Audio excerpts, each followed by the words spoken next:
So welcome to this wonderful panel. Welcome to the conference.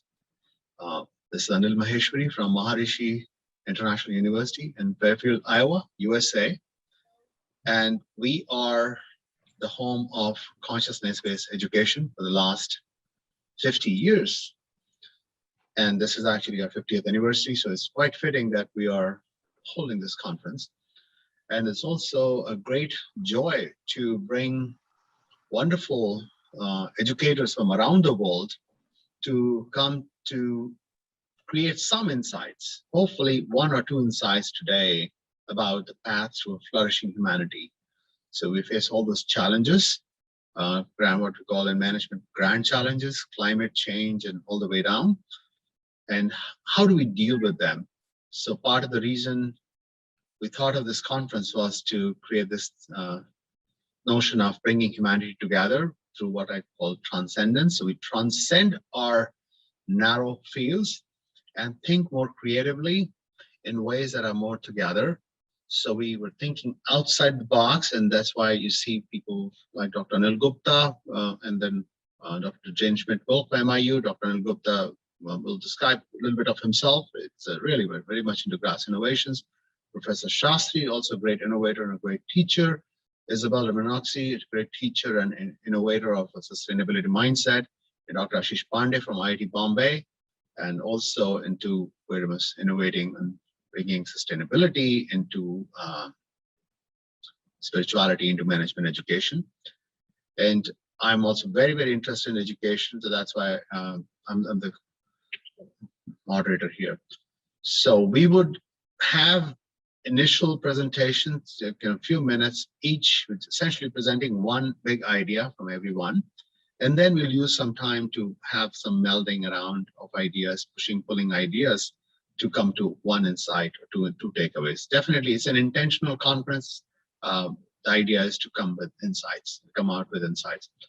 So I'll stop sharing this, and I will welcome Dr. Anil Gupta, Professor Anil Gupta, to present his idea, and he wants to use charts. So please, I think you should share.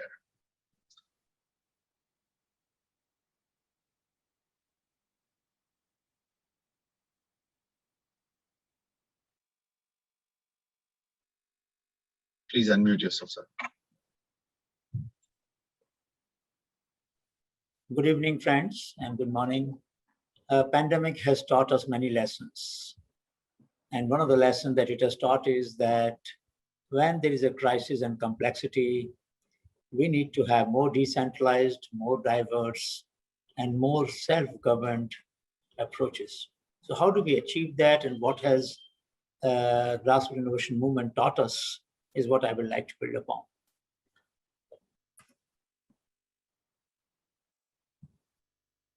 The transformative and innovative leadership, among other things, focuses on oddity. As you can see here, all these swans are moving in one direction. This one is not following that trend. And I'm interested in her because she's breaking the trend.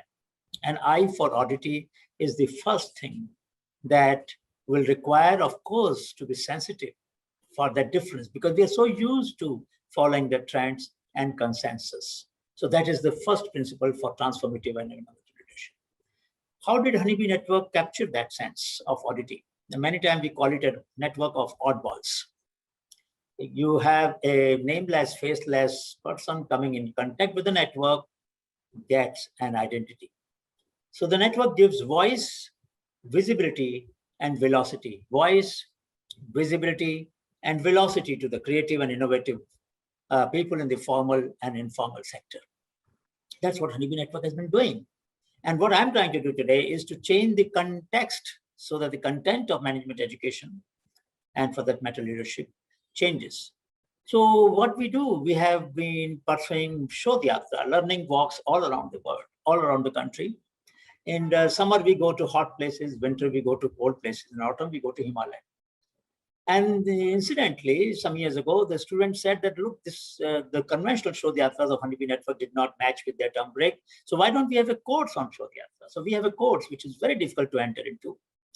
And in this course, we learn from 4 teachers, teacher within, teacher around, teacher in nature and teacher among common people. And a deliberate attempt is made in this course that students should have no comfort whatsoever. So the concept of voluntary suffering is very fundamental to developing our consciousness. We cannot feel somebody else's problem unless we try to suffer for a while in that issue. So there I will build upon this as to how we do that. How do we learn from 4 teachers during this learning walks? Now, there are several processes that education system presupposes. One of them, main important process, is de-enveloping the mind. Enveloping, the word develop is the opposite of envelope. How do we de-envelope the mind? First principle is making a trade-off or making a connection between autonomy and agency. Autonomy is freedom to take decision. Agency is willingness and ability to use that freedom. We have many times realized that people who are very educated, very accomplished, are very sluggish in taking initiatives to bring about change. Second is paradoxical way of thinking. More and more issues of our contemporary life are becoming paradoxical in nature. And we need to look at both the tails of the distribution to be able to understand any phenomena for that matter. So the ability to learn with contradictions is something fundamental. And grassroots innovation movement teaches us, because these oddballs essentially focus on those margins of the problem which have been neglected. So mind on the margin are not marginal minds. And this is the subtitle of my book on grassroots innovation. How do we learn from excluded margin? That is the other issue which emerges in this paradox. Status and skills are not directly linked. People have talked for a long time about multiple intelligences, but there are also multiple consciousness. There are people who may be very disadvantaged, but they may be much more richer, much more sensitive, much more informed, and much more wise in certain aspects of life which we are not. Maslow, in fact, missed the possibility of achieving enlightenment even when basic needs are not met. So this concept of a ladder through which our search for enlightenment pursues, is an obsolete concept. We should reject it, completely reject it, because it takes away the agency of the people on the margin. It says, no, first you become so-called developed, then you will have the sense, you will have the right to be enlightened. This is absurd. This is absurd. No more we should follow this point. Samvedana is a very important driver of compassion. What is samvedana? Sam means equal, Vedana means pain. When I feel the pain that you are feeling as intensely as you are feeling, it is not your pain, it is my pain. When I try to become creative and innovative for solving my pain, it is my pain that I am resolving, not your pain. I'm not doing a favor to you. That's why most of the grassroots innovators look for creative and collaborative solution, compassionate solution for meeting their unmet needs. And they're not doing it anyhow. They often are solving their problem, but many times they're solving somebody else's problem in the community. So we are moving towards frugal future. It is very obvious that we will not have sufficient resources to meet everybody's need, as Gandhi had said. But surely everybody's need we can meet, but not greed. How do we do that? So another paradox that is emerging in management education is that our knowledge is expanding. We're taught a lot. We teach a lot. We feel this much. And we actually do something only this much. This gap can be reduced. I'm not saying we can feel about everything that we know. I'm also not saying that you can act on every feeling that you have. But some feelings we can act on. And this is where my argument is that if you do more, you also feel more. If you feel more, knowledge, kind of knowledge that you gather is also transforms. So leaders who are transformative and who are inclusive and who are creative will make effort to move from action to feeling to knowledge. And that is why they are able to sense things that others are missing. So it is a very important, just giving an example how our management education sometimes creates a situation where students miss what we are saying and we lose our authenticity. Here is a case from one part of our India where people invite birds to stay with them, to leave their manure at the doorstep. And this is what we do in our campus. We keep the birds away. First, we put the spikes on the air conditioner, then we put a sheet there so the birds can't come in. This is what life is. So how do we have spaces in every campus for feeding the birds, squirrel, and ants? And if we don't have, naturally the consciousness will not evolve. It is no point teaching. Its point is about acting. So what we do is very different from what we profess. Message is lost. So authenticity requires that a change not monitored is a change not desired.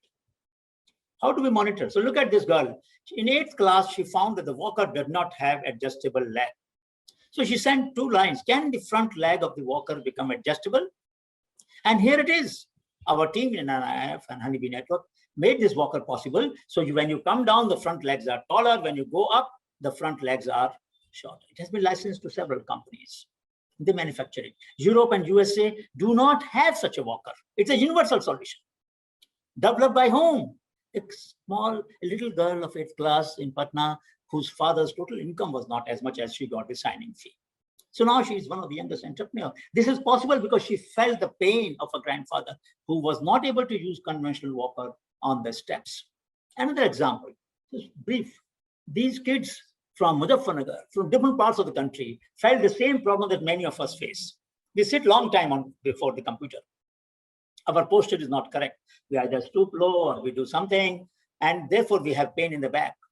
Now these kids send a suggestion that, look, your posture will be sensed. If it is not proper, the screen will become blank and the message will come, I will not let you do work till you sit straight. Now we all need such posture correcting chair. Who is thinking about it? Not the ergonomist, not the physiotherapist, not the doctors, not the experts, not the teachers, not the deans and directors, but this is being thought about by children of age 5, 10, 11.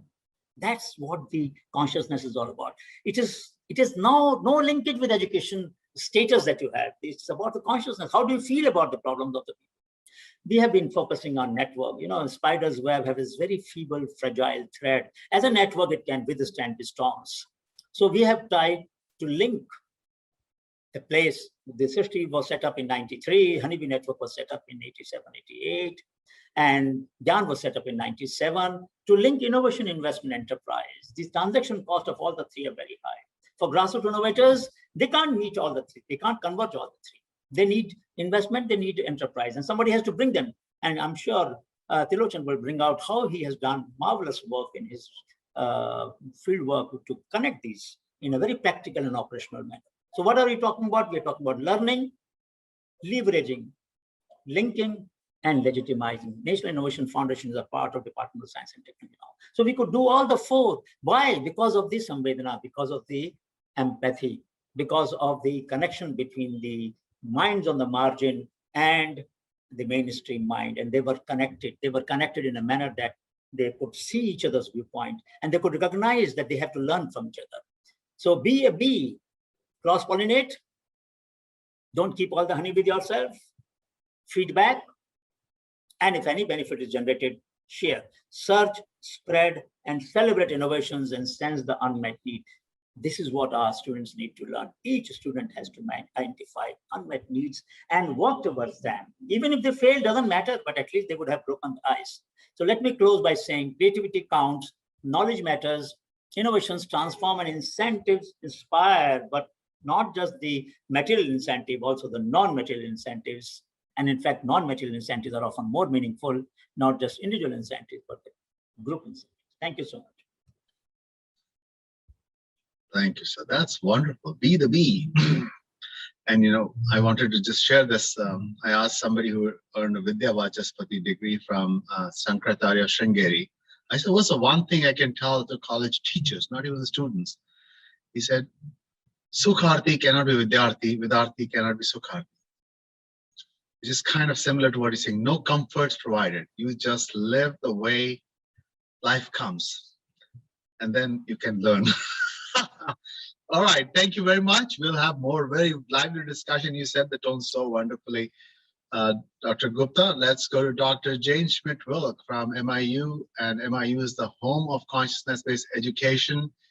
We've been doing this for much longer than the rest of the world has even heard about. So Dr. Jane, please go ahead. Thank you. So, thank you for the invitation. Anil asked me to speak about consciousness-based education at Maharishi International University. At our university, we have been teaching management since the founding of the university. And the management programs, bachelor's, master's, PhD programs, all use the basic principles of the university, and these are some of the core principles of the university.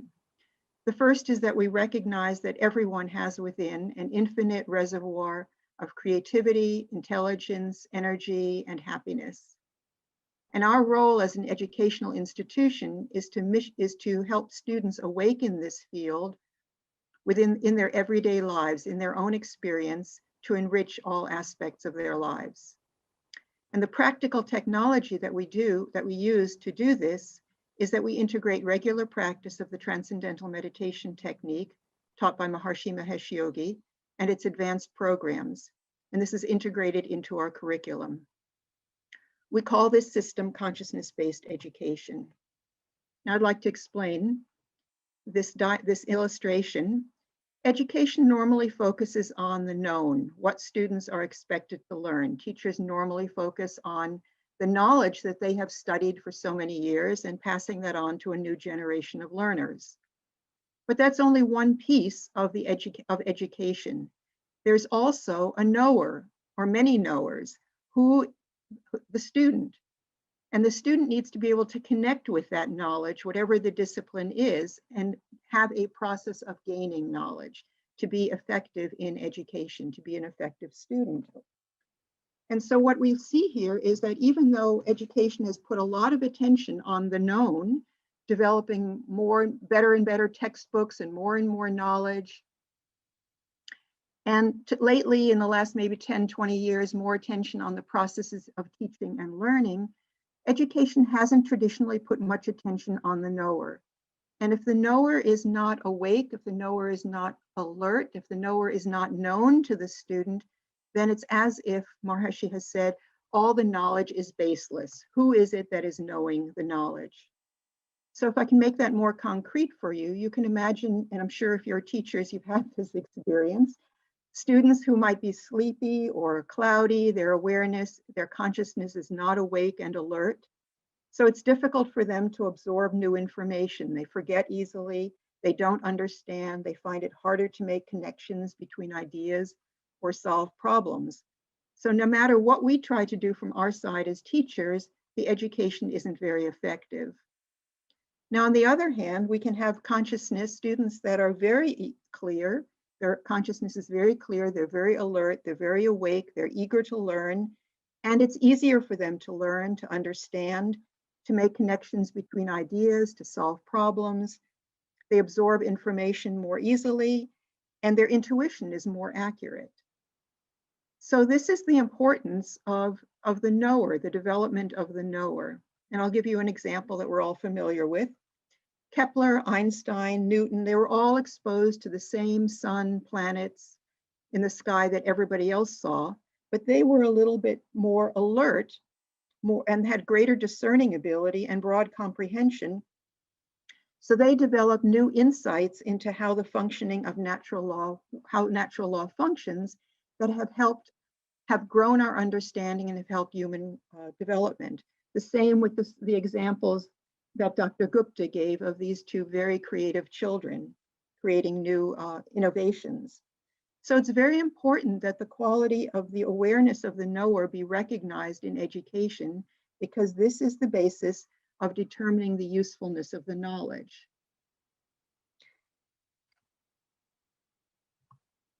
So what we do in consciousness-based education at our university is we integrate daily practice of the Transcendental Meditation technique. We give students intellectual understanding of consciousness based on their own experience of growing in consciousness through the Transcendental Meditation technique. We give them knowledge from the disciplines, as all teachers do, such as management, and we connect this knowledge to deep universal principles of life in every course. And the research that has been done on consciousness-based education over the last 50 years shows benefits for the individual, benefits for the students.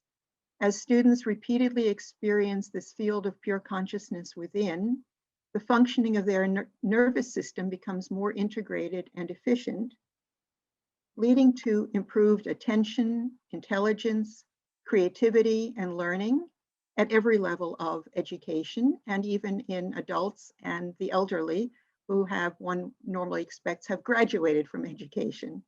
So here are some of the benefits.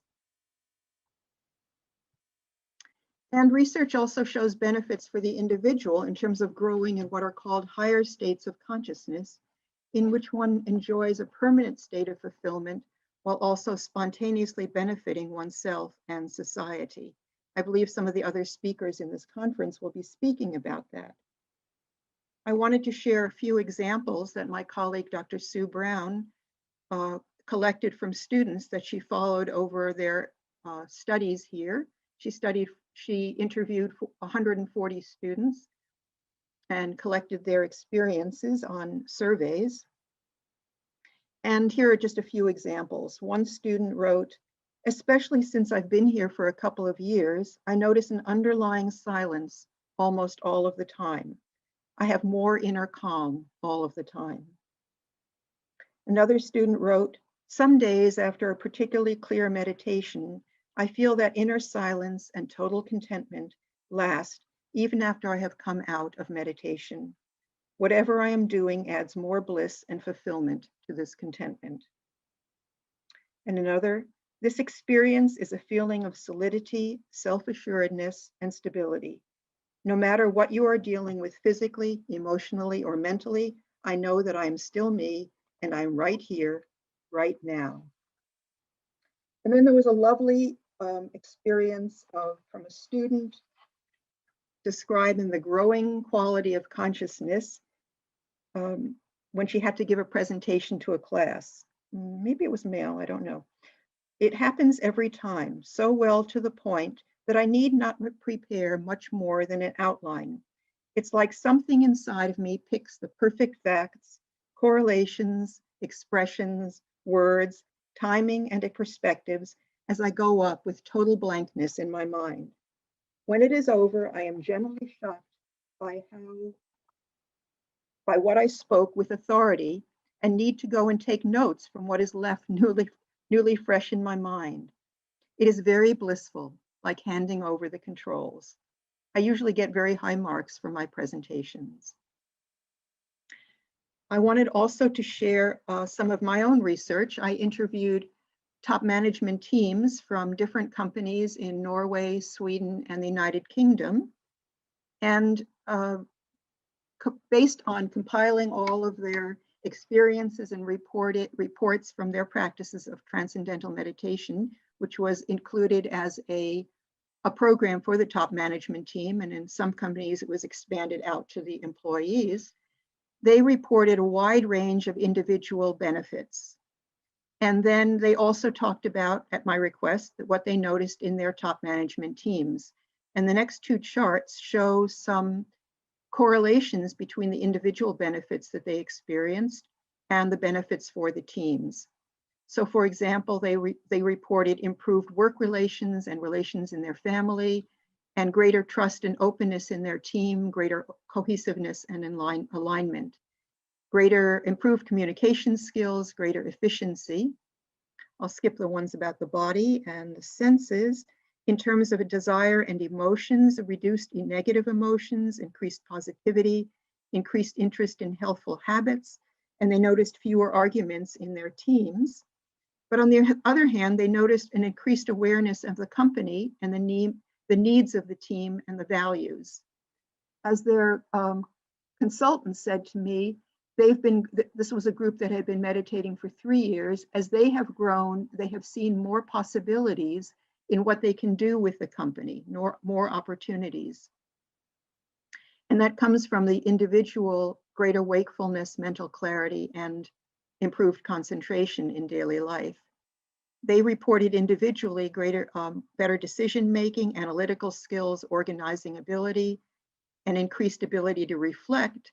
And as teams, they reported a greater move to fact-based decision-making, away from the emotionality that can sometimes influence decision-making. And on a deeper level of feeling and intuition and empathy, as we've heard about, greater creativity and intuition, increased mutual acceptance, greater trust and openness, and greater happiness. So I'd like to conclude with the main points of my short talk here, that consciousness-based management education integrates practice of the transcendental meditation into the curriculum to develop the consciousness of the learner. Scientific research confirms that this practice results in improved learning as measured by increased intelligence, increased cognitive ability, increased creativity, and improved academic and intellectual performance. And finally, qualitative research on top management team members revealed a wide range of personal and team-related benefits that they attributed to their practice of the transcendental meditation technique. And here are some of the references for the main points. So thank you very much. Thank you, Dr. Jain. That's wonderful to be able to summarize 50 years of things developed and 50 years of research in 10 minutes. What a great job. Thank you very much. This gives everybody a flavor of what the consciousness-based education as practiced here is. And it cuts across management, whether you're studying management or physics or computer science, whatever this model is built in. So this is like very generic model. So let's now welcome Dr. Trilochan Sastry, professor from IIM Bangalore, earlier IIM Ahmedabad. So Trilochan, go ahead, please. Good morning, good evening to everybody.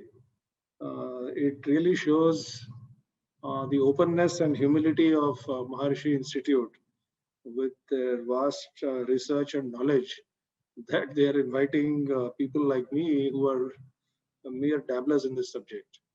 And Professor Gupta has also made the task much easier by talking about the practical implementation of how to raise consciousness. So I will focus on the 3 or 4 questions that our moderator, Anil Maheshwari, put forward for us. And there are 3 levels at which we need to perhaps think about it. One is the individual level. That is each person trying to delve within oneself. Second is, as an educator, we talk to small groups. Of course, online you can talk to small groups and as part of education. And also for society at large, which is the 3rd level, where we have to have some leadership kind of skills. And the first question that we got was, how do we teach innovation and creativity and improvisation? I think Professor Gupta has expanded on that, so I will not delve into that. One key question that Anil, our coordinator, had raised is, what is the core purpose of management education that will sustain itself for the next few decades? So this is one person's take on it. I'm sure a lot of thought and discussion is required. So management to me seems to be about organized economic activity that benefits, of course, the entrepreneurs and founders, the organization, and society at large. We are limiting the management education to a particular kind of business, the public corporation by and large, whereas there are many other economic activities that are possible. And the idea of becoming relevant is only possible if you are relevant to everybody in society. That is what I try to teach in the course on social entrepreneurship. And that idea about the triple bottom line and all has definitely come in from the management literature. But here I would say that from the consciousness point of view, it seems that one has to expand one's consciousness from what's in it for me and how do I benefit and how does my career and how does my money increase to how does it benefit everybody. That's a kind of an expansion in consciousness where you have to think of others and if possible, the whole world. And the other question that Anil had flagged, I'm not going to take all of them, which he had said, the important ones which are highlighted. So what is the effect of consciousness on the manager? Now, if it is focused on oneself only, in a selfish way, I mean, not in a deep way, then that consciousness does some good to the organization if the person is smart and ambitious, but it's collateral benefit, you can call it. But again, if the consciousness expands, then it helps everybody. I'll give you an example. Right now in Bangalore, we are facing one of the worst pandemics. And this idea of consciousness is constantly hitting at least some people, including me, because we are a privileged people and we live in something called a bio bubble. We have to depend on a whole lot of external services from the outside world. As I was mentioning, people who are less economically privileged, delivery boys, Zoom, what is it called in India, Dunzo and all sorts of people, security guards, cleaners, etc., etc. People who bring in groceries and other essential items for our food, but they all are left at the gate, and somehow even home delivery is done, etc. So this is a lack of consciousness where we are only worried about ourselves. And it is beyond our imagination that a whole lot of other people have to take enormous risks and expose themselves to this pandemic just to provide these services to us. So this is the effect of the consciousness of the manager. And as Professor Anil Gupta also mentioned, that in our education, we have to inculcate this idea that I am closing with this idea of consciousness by quoting from Jesus Christ, who says that as I love you, love one another, as I serve you, serve one another. Beautiful. That expansion of consciousness from one's narrow self to everybody is required for all human beings and particularly for managers because they're privileged. So let me stop here, and I do teach all this in a more practical way in courses like social entrepreneurship. Right. That's the kind of concept I bring about, this idea of high consciousness managers, not just your own consciousness, but that you raise the consciousness around you, which is kind of thing what you're talking about.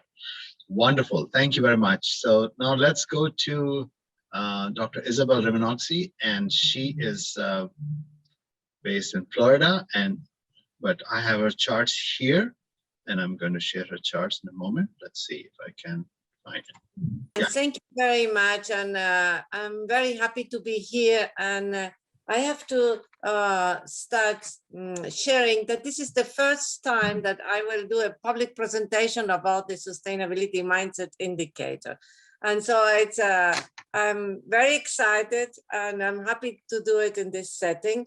This has been a project that has been in the works for over 5 years. And well, we finally are at the stage where we can start sharing a little bit. It's experimental. I'm really looking forward to any questions and input or follow-up conversations later on. So this, I share on the screen, this is an outcome of the PRIME Working Group on the Sustainability Mindset, a network of academics that I started with 7 years ago. There are over 160 in 55 countries. So it's very diverse, and everybody approaches it with within their own context and discipline, focus, etc. But one thing, if you can move to the next slide, please.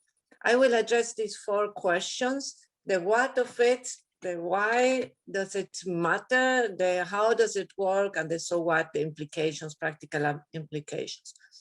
The what about this, you see that I like this invitation, how to prompt a mindset shift for a flourishing humanity. And the idea of having an indicator actually came from this same network where people over time, Ashish Pandey was one of them, one of the early voices who said, how are we going to measure that? How can we see the impact that we are making? It's good to see it in stories and posts of the students, but is there another way that we could measure it? So thank you, Ashish, for being one of the early inspirations. If you can move to the next one. Thank you very much. So what is this? The way that I developed this is as an indicator to map and profile where an individual is on their individual journey. So at some point, I had to make a decision. Do we want to have a scale for research, or do we have a personal development instrument? And I like the idea of having a scale so that we really can move forward with research and studying and comparing in different contexts and different demographics. At the same time, I said, why are we missing the opportunity to make a difference or to have an impact in each of the people that are participating in this survey? So I decided to go take the approach that encompasses both, but mainly the first goal is for it to be a development, a personal development instrument. And if you can move to the next one. Thank you very much.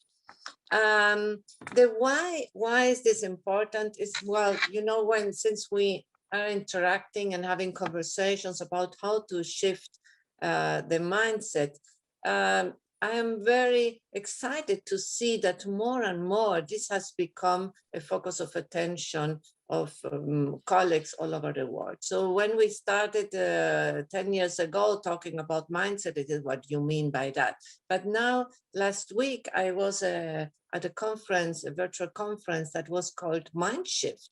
And there were over 1,800 people registered in that conference. There were very few from academia. That was a surprise for me, maybe a 5%, maybe a 5%. But the rest were consultants and coaches, people working for government, communities, and they had a similar concern. How do we accelerate a mind shift? So then also I heard very recently about a movement trying to identify what are the inner development goals, taking, riding the bandwagon of the sustainable development goals. Someone says, well, but what about the inner development goals? We cannot talk only about the external landscape, what we do, but what happens in the inside? Or also a movement in Europe called the Inner New Green Deal, which is dealing with different words. They're all addressing the same things. So I think the timing is wonderful. The zeitgeist is, we can see it, we can feel it, that there is more and more of an awareness. And as you have been doing it for many years now at Maharishi, the focusing on the inner landscape and working on this inner invisible landscape. So now the question is, how can we measure it? How can we track it? How can we be intentionally developing it? Thank you very much for this. So you can move to the next one. Now I will address the how. And as I speak, you can move it down. The framework on which this the indicator is based is on the 12 sustainability mindset principle. There is a session later on today where I will make a brief presentation about this framework. And that is actually originated in a research that I did at the Teachers College when I wanted to understand what if there were some aspects that we could intentionally develop to create a generation of more responsible, globally social sensitive and responsible leaders. So it was over time, it was organized around several content areas, and these are the 12 principles. So these 12 principles really helped me create a foundation around which to develop the instrument. Now, also, there are these 3 areas, and someone mentioned earlier, Gupta mentioned about knowledge, feeling, and doing. These are very well-known categories. So the instrument is organized trying to assess responses where an individual is on what they know, on what they do, on their behaviors, and on their feelings. How do they feel about these different aspects? So because we may be in different places, we may know a lot about something, not necessarily acting upon that knowledge, or we may be feeling something, but not necessarily knowing what is the relevance of that or acting. So these are 3 dimensions that have a particular interplay and puts us in a different place. Isabel, could you wrap up in a minute, please? Thank you. What should I do? Could you wrap up in a minute? Yes, okay. So there are 36 bipolar statements, and what everybody gets is a personalized report. Then that report not only mirrors where they are, but also it provides questions and suggestions. If you move to the next slide.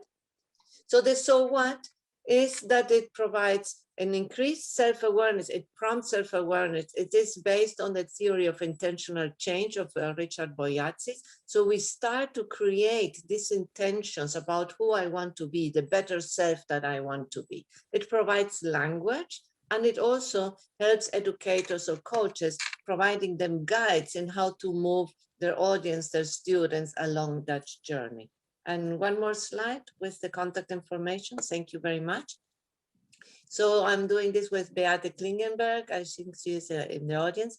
And if people want to participate and know more, please, the dialogue is just starting. Contact me. I'm in this session, but also via email. Yeah, you can put your, the URL also in the chat so the people have it written.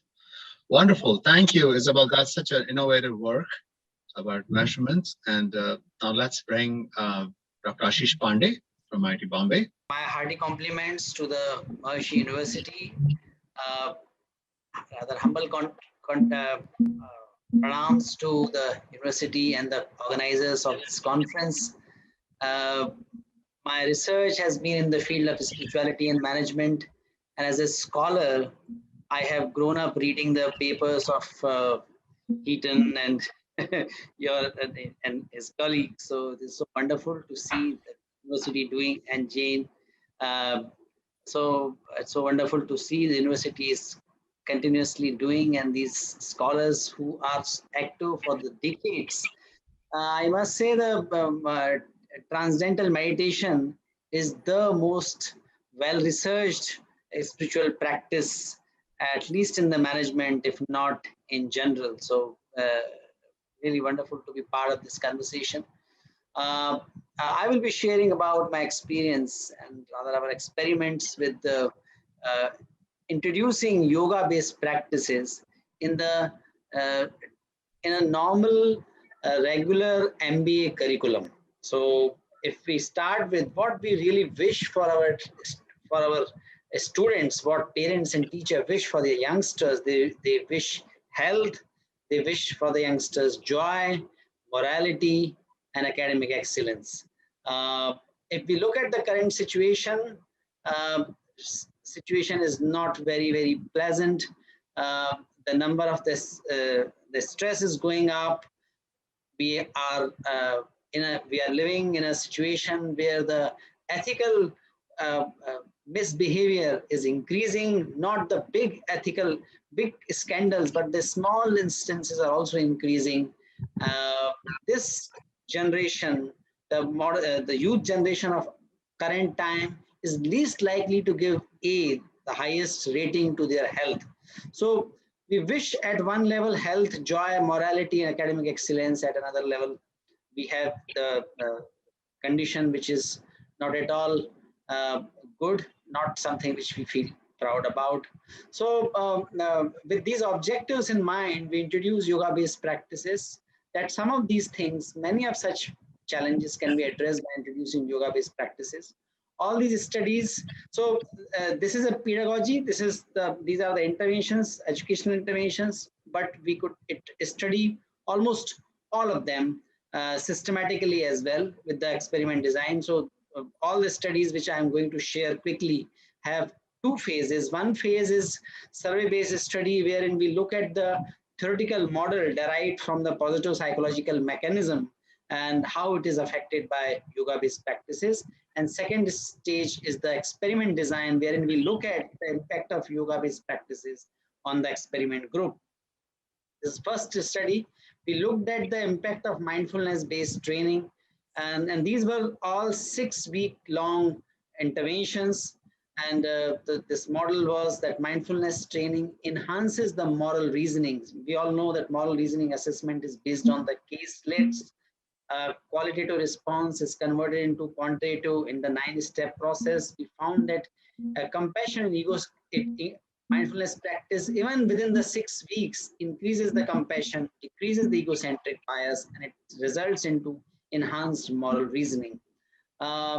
We saw that students, the positivity, the positive psychology, the special issue, and the reaction to the special issue was in that 2000 said that the positive psychology special issue of the American psychologist is mainly talking about something which he says is the white psychology, white male psychology, though there is a lot in the Eastern tradition to contribute to. So this quote was there as a reaction to the special issue. We tried to examine it empirically. We found that there are two constructs which actually connect yoga-based practices with positive psychology. These two constructs are self-transcendence and subjective vitality, and that result into psychological capital, which leads to altruistic behavior. Altruistic behavior was assessed through peer rating, psychological capital was self-rating, and we also looked at the impact of the academic grades in this study. And we found that students who were practicing yoga, going through the yoga-based practices, they have enhanced psychological capital, enhanced these two variables, and also academic grades. This was reported in the Times of India as well.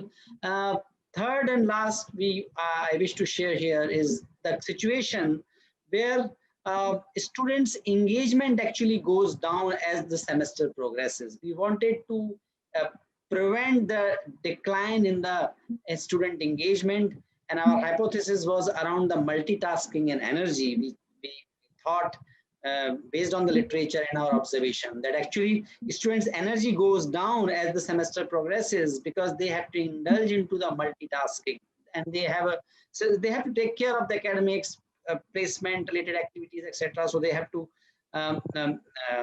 multitask, and that is the cause of their lack of decrease the engagement. We found that if they practice mindfulness, if they practice the mindfulness and yoga-based practices, their energy can be retained, and their tendency to multitask actually comes down. So since they do less of multitasking, and the last but not the least, I would like to share that these practices have the preventive impact even if students have relatively low cognitive ability. So in that way, we say that mindfulness practices, yoga-based practices, have a prevention to indulge into the multitasking, even in those who have, and as a result, even students who have the relatively low cognitive ability, they are more engaged, and in that way, they are more academically, they perform better academically as well. So these are the few things I wanted to share. There is a long way to go to make the yoga-based practices as part of the management education, and we hope the conversation will go on, and more education institutions commit themselves for the experiential method, which can be very well integrated into the normal management course. Thank you very much. Thank you, Ashish. Thank you very much. So that's wonderful presentations. Now we have about 30 minutes, so that's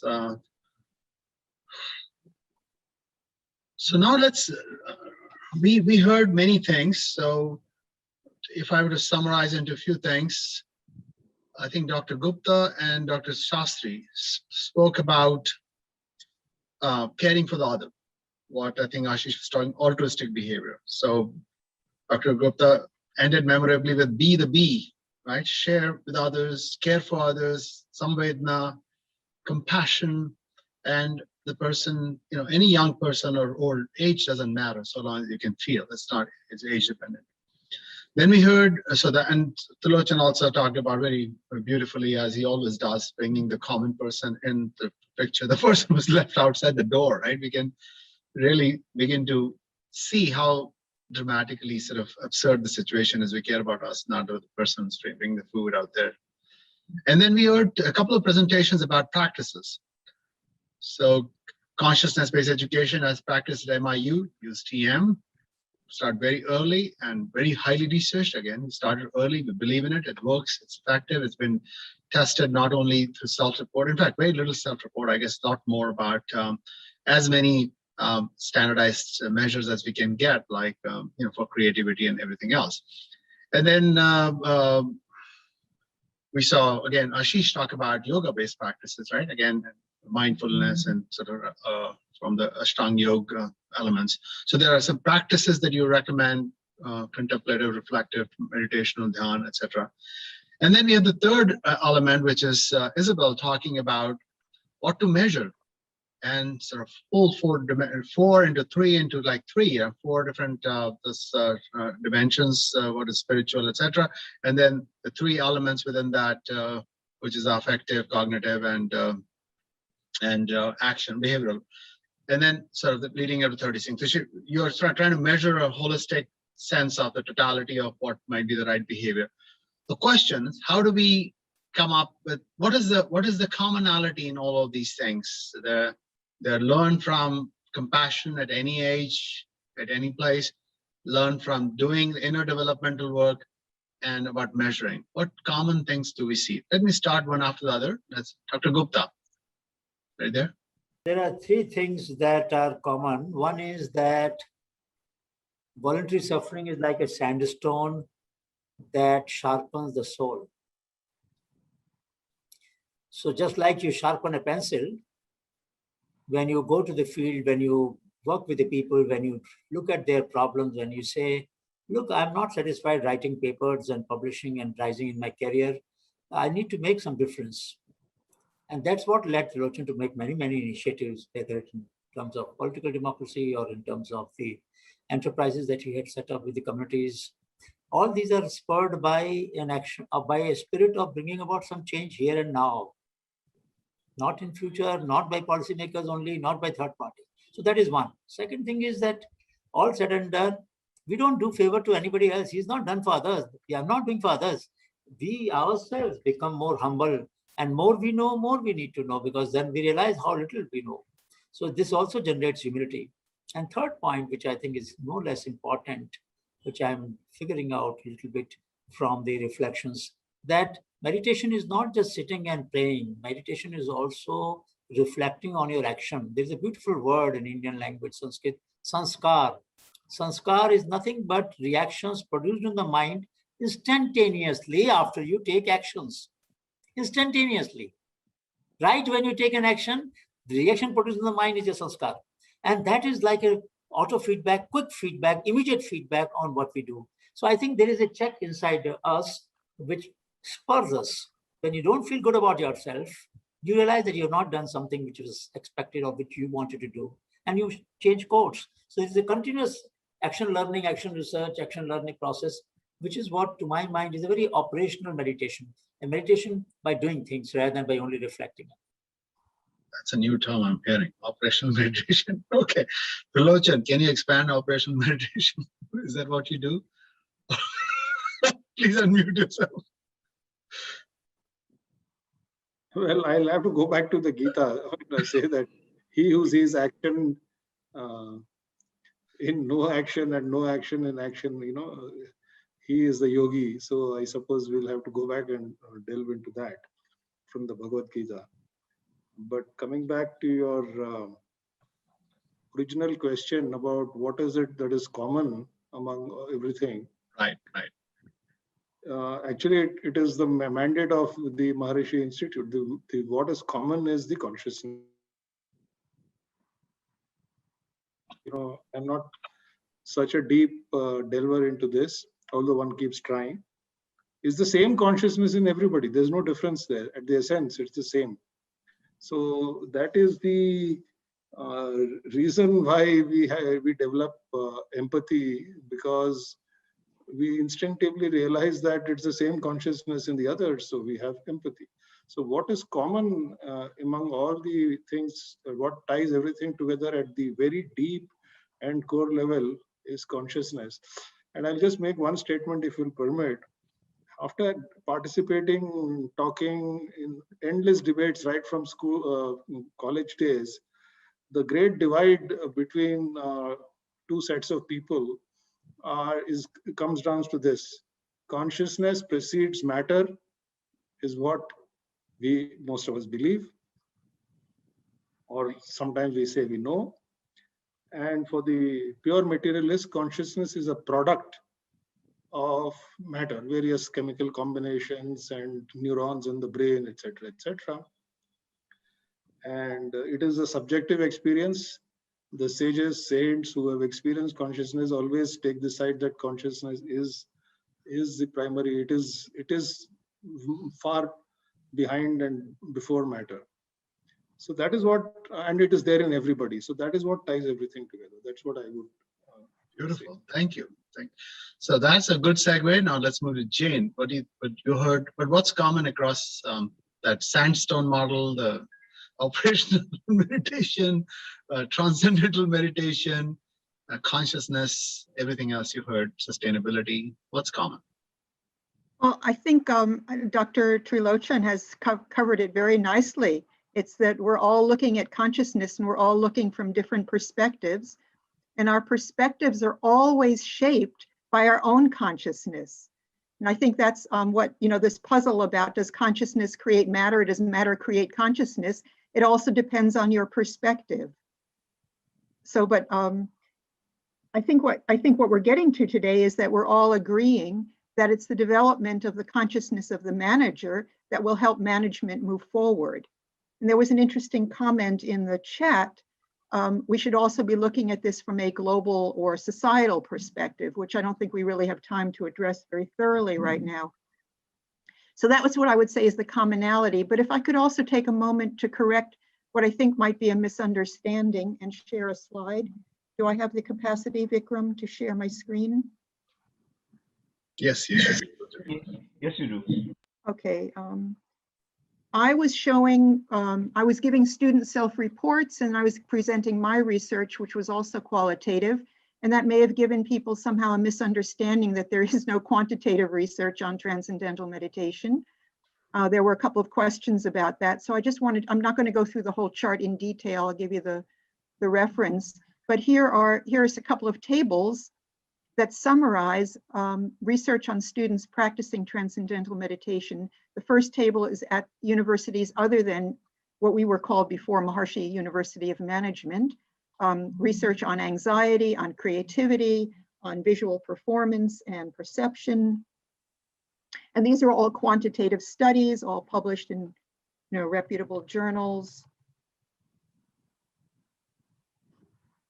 Academic performance, that was in the UK. Overall mental health and well-being. I think that relates very much to all the issues of emotional development that have come up this morning. And then on our own students, intellectual and non-intellectual aspects of personality, attitudes towards education, intelligence. Here's one of the studies on intelligence, another one on fluid intelligence, a third one on intelligence. And Anil, there's a question, is there some way to make these slides available to people? So, let us know. And then here's some studies on the brain and brain functioning, cognitive and affective development, cognition, psychological health, moral development, that's Ashish's particular interest, relationship, moral thinking again, self-actualization, ego development, efficiency of concept learning. So this was the state of the art at the time this paper was published, which is probably now 15 years ago. GPA level, relationship between functional integration of the brain and math achievement, relationship between academic performance and EEG, general education, field independence, more field dependence among art students. So I just want to show you that there is lots of research of the quantitative style also on these outcomes. The value in my research was to see that one simple technique has so many benefits that are valuable to managers across many different areas.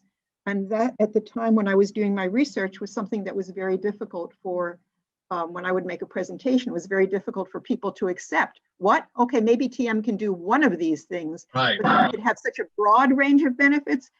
I mean, I was laughed out of a session the first time I presented, long time ago. So the world has changed, the world has moved forward. And I think what we are saying today is that management depends on consciousness, and consciousness is important for the manager. And so I think that's what's coming out from everybody's perspective. Thank you. Right, thank you. And to that point, I responded to one of those questions about the measures. You know, the very first study on TM by Dr. Keith Wallace was published in Science. It was the EEG measures and physiological measures, and that's how he defined that the fourth state of consciousness actually different physiologically and neurologically as measured. It's called state of restful alertness, because your brain is active, your consciousness, your awareness is active, but you're physiologically you're low, which is different. You cannot explain it as a sleeping state or waking state. It has to be a different state. And then thereafter, always it's been the best possible measures available to do it, and with this, tolerance test of creativity or love-induced test, like you talked about, sociological, but also neurological, cardiological, and so on and so forth. So that's a fair thing. Ashish, let me go to you. Same thing. What's common? What do you see common? Okay, now it's already been said consciousness is common. Now you have to move ahead beyond that. Yeah, so thanks. I think this is very beautifully summarized by the speakers, and Jane has shared the very relevant research pieces as well.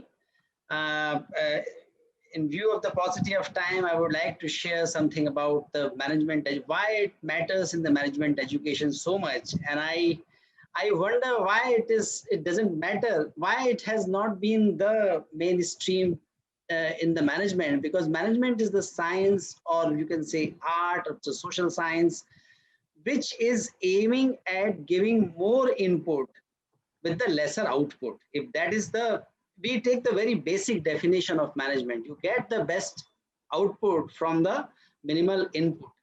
I'm reminded of a prarthana, one shlok, Jivane yavadadanam tat pradanam tatodhikam Jittesham prarthana asmakam bhagavatam paripuryatam Jivane yavadadanam. Whatever I have received in my life, this is the prayer. And I say that that's what management is, and why management was oblivious of this spiritual aspect for many years. Whatever I have received, may I give more than whatever I have received in my life. Ittesham prarthanam asmakam. This is the only prayer of ours. Bhagavatam paripuryatam. Oh God, fulfill this wish of us, this prayer of us. May we give more than what we receive. And that's the prayer. And and that can have, that is possible only if we awaken to the connectedness and ways and that connectedness which is only possible with the oneness, with the consciousness. And that awakenedness, that awakening can happen through seva, or what we call the karma yoga, what Professor Anil Gupta has been making his students to do, and he's, in my view, he's one of the foremost karma yogis of our time. That can be done with the jnana yoga, or dhyana yoga, which is being carried out so beautifully, so wonderfully by Maharishi University for so many years. That can be done with the combination of karma yoga and jnana yoga, what Professor Trilochan Sastry has been doing, and what Professor Gupta has also been doing, and what Isabel and the group of sustainability mindset, they are also doing the spirituality in action, and that can be done only with the right mindset. So that's how I see how the spirituality, all the 3 or 4 yogas, Jnana Yoga, Bhakti Yoga, Karma Yoga, and Dhyana Yoga, are connected, and they can be lived in the management education. So that's what my take is. Thank you. Thank you. So you're saying all of these ways of developing consciousness and all these ways of developing mindsets can be combined, and that's a beautiful segue. And I didn't plan it like that, but everybody's sort of handing off beautifully to the next speaker. Isabel, last but not the least, you are the collector of all mindsets, all things, all dimensions. But going beyond your measure, what do you see in common from what you heard today? Consciousness is development is fundamental. We heard that. I think everybody's saying that in one way or the other.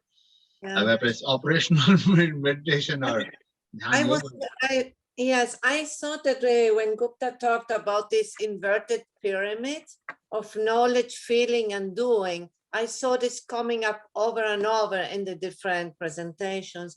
And what I think we all agree is that we have to step away from the knowledge, get to the knower, because enough attention has been paid to the knowledge. Now in management education, let's see what are the neglected areas. So the neglected aspects came from understanding the feelings, the emotions, the consciousness, the deeper dimensions, the spiritual dimensions, and also how this manifests in action, a mindset in action, consciousness operationalized, that's a difficult word for me. But how do we see it in the real world? Because we have always this interplay between the external visible, that is the world in which we interact, we do things, we make a difference, we give out more than we receive, and the internal dimensions, which is the underwater part of the iceberg, where that conditions what is going to show up in the external world in actions. We don't see consciousness until we see it in action, right? We see a person manifesting in certain behaviors, touching others in ways that are meaningful. That's where we see the consciousness or a mindset in action. So that is sort of what I heard, the music that I was hearing throughout these different voices. That was beautiful, like a choir we were composing. Okay, thank you. I want to make a comment, but could you bring Dr. Heaton, just give speaking rights. I would want to bring Dr. Heaton also for a moment, just to be able to help bring this. He's the Dean of the Business School at College of Business at MIU. But I think, let me go back to Dr. Anil Gupta, just circle this group, and then we'll just try to wrap up. What do you feel about what you heard about people's integrations? Is it like sandstone, like we need to have variety like that, or we can have that oneness, even in, at what level that oneness should come? Anil, my concern, very dominant concern in my mind is whatever I'm doing, how does it affect the world around me? And if it elevates me spiritually, but makes the world around me awful, then that spirituality is not acceptable to me. To me, it's a deceit. I'm not authentic. How can I be at peace when the world around me is disturbed, is disquiet, is disadvantaged? So to me, the peace comes when I spread the tranquility of being fair and just around me. So fair and just, these two words I didn't hear much. And to me, it's very strange.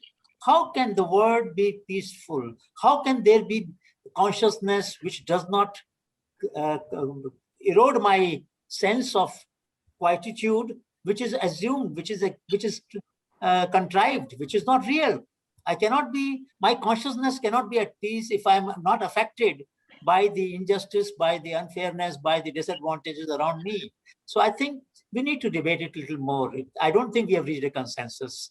Anil, we have to sharpen our tools of comprehension of this paradox, of this tension between where I am, where I want to be, and where the world is.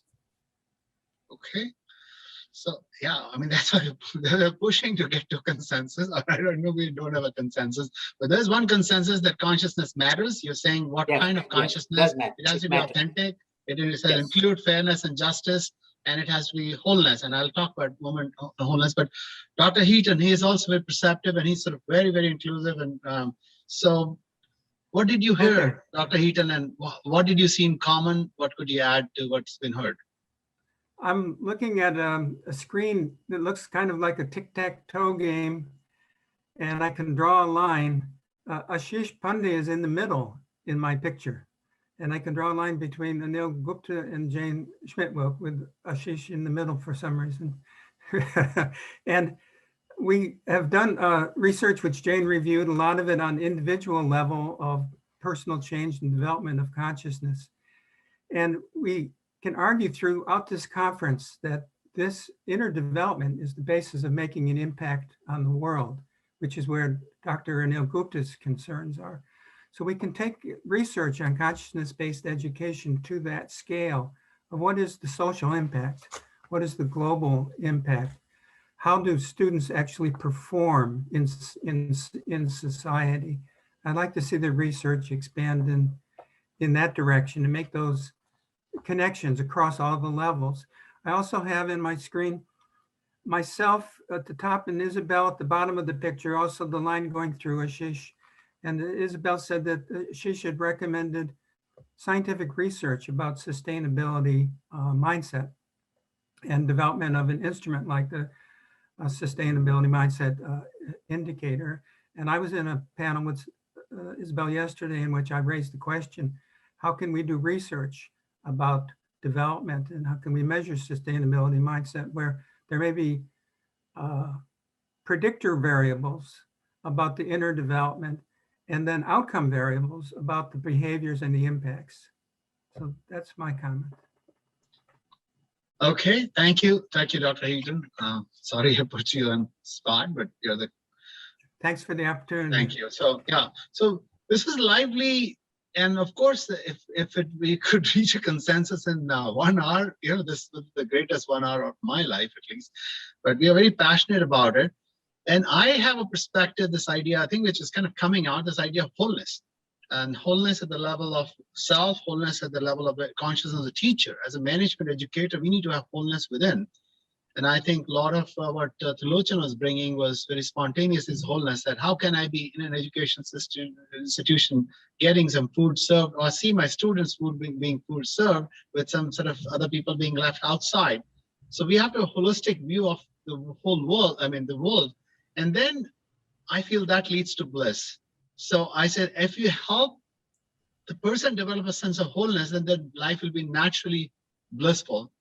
What does anybody want to say to that? If you're whole, help others become whole, and life will be blissful for everybody. That's flourishing. Purnamada, Purnamidam, Purnat, Purnamudachyate, Purnasya, Purnamadaya, Purneva Vashishyate.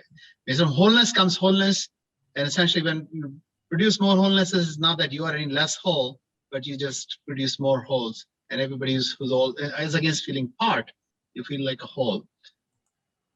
Anybody wants to respond to that? Does it make sense? That's it, Jane. Sure. I mean, I subscribe to that kind of thinking that if someone is crying, for example, and you start crying also because they have a problem, you can't really help them and pull them out of their sadness. But if you can maintain some of your own inner strength, stability, happiness, you can at least comfort, you can hear, you can support, you can perhaps guide.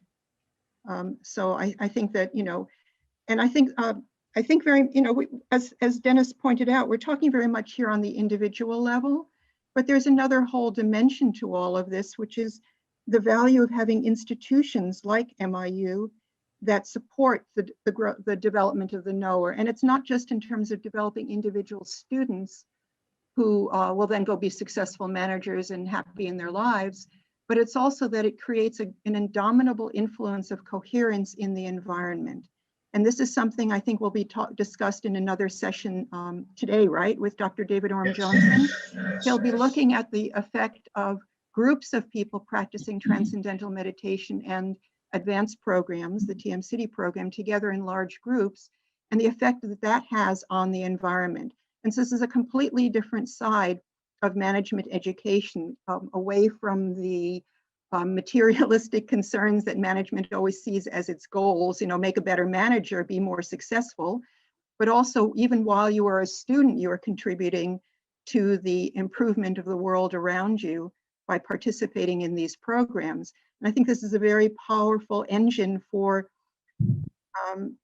concerns like those that both Dr. Anil Gupta and Dr. Isabel have raised, that we have to have concerns for our total environment, our social environment, and also the natural environment. And we've kind of swung to one extreme in society, and now it's time to swing the pendulum back. And yet here again is the same technology, but practiced in groups.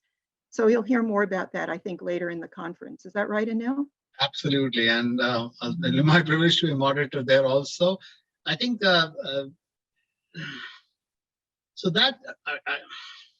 that's good, very well summarized. And let me open up for anybody else who has a 30-second comment. Trilochan. you agree with this wholeness idea? Of course, you're very much in agreement with the kind of MIU kind of perspective, right? But anything else you want to share? That quote from the invocation to several Upanishads, Purnamada says it all, so I have no further comment on that. I think we need Thank you for to amplifying. operationalize, put it How do I into amplify? yeah, And I put think it into- Ashish said something I wanted to amplify. I just completely forgot I was having in mind, but so it's anyway. We need to be holistic and looking at totality. Oh yeah, he was saying why he said. And it perplexes me also, right? Why, if through this development of consciousness you can get things done faster, why don't people do it? Like Maharishi also said, like that in physics also there's a law of least action. Nature always finds a easier path, right? Things don't move like this when they fall; they just fall the fastest path. And same way here, when inner consciousness is developed, then we find the fastest path to doing an action. And if it's to create like conscientiousness or fairness and justice within us, it will create a lot of stresses will get dissolved, and some sanskaras of the past Dr. Gupta was mentioning could be dissolved or get out of the way to create holistic action. Okay, we are exactly at time. I'm so glad we can end on time. Thank you all very much. I appreciate everybody's presence and what a great thing. And please do remember to fill out the survey. Somebody, Vikram, has also mentioned the survey. Please just take a moment. It's a very short, just a 1 question survey, 1 or 2 question survey. But we just need to know how you liked it. And again, what did you feel? So you can put in some detailed things, and that'll be just great. Can I tell you a little bit about for the sessions coming up?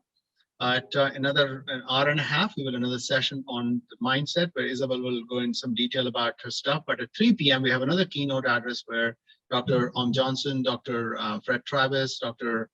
Carla Brown will discuss this group effect, which is fantastic. Again, biggest question is how much evidence do you need before you believe? I remember Dr. Gupta, you said like you went to this government and he said, I've got 20,000 innovations. How much? Tell me, give me a number, right? When you will agree that, okay, it works, the grassroots innovation. So we have so many publications, so many hundreds of experiments are doing this group effect. At some point, people will say, okay, well, evidence is overwhelming. Then it gets down to essentially, do I believe it? And that's what you will hear some tremendous evidence about the kind of resistance we are getting to this consciousness-based view of collective action. Thank you very much. We'll see you again later, and then we have another program thereafter, and then so on for tomorrow. Thank you all very much. Appreciate it. Bye-bye. Thank you. Wonderful, Anil, to bring us together. Thank you. Thank you, everyone.